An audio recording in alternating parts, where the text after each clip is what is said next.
Il existe bien du côté du croyant qui réclame le baptême d'esprit une certaine attente, une attente à Dieu, pendant que le Saint-Esprit agit en lui et le prépare au baptême. Mais ceci est bien différent de cette attente pour qu'il vienne, qui a si fréquemment ouvert la porte aux manifestations sataniques du monde invisible. Lorsqu'un enfant de Dieu réclame sa part du don de Pentecôte, le Seigneur répond immédiatement à cette attente.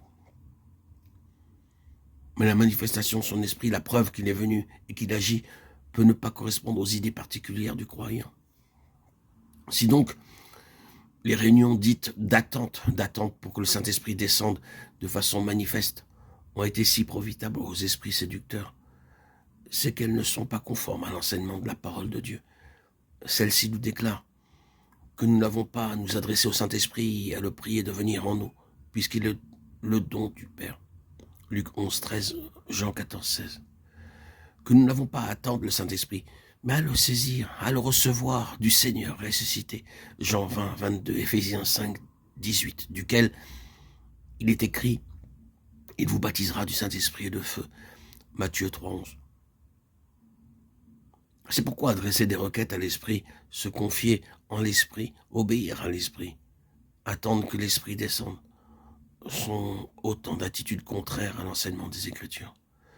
De sorte que ces choses dégénèrent souvent en prière, confiance, obéissance aux mauvais esprits, qui ont le pouvoir de contrefaire l'action de Dieu.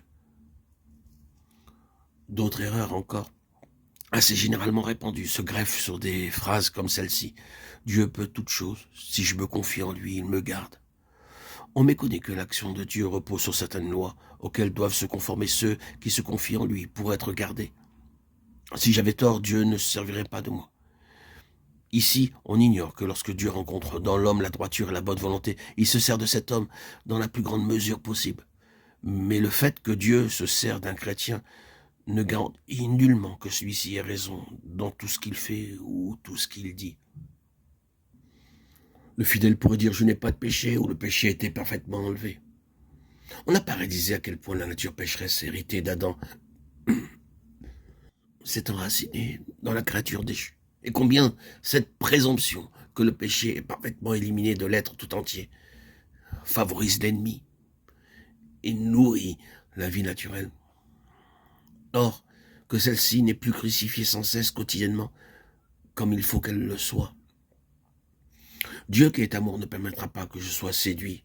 Encore une affirmation qui est en soi une séduction basée sur l'ignorance des profondeurs de la chute et sur cette erreur que Dieu garde indépendamment de l'attitude de l'homme et des lois qu'il a lui-même établies. Que de mauvais raisonnements.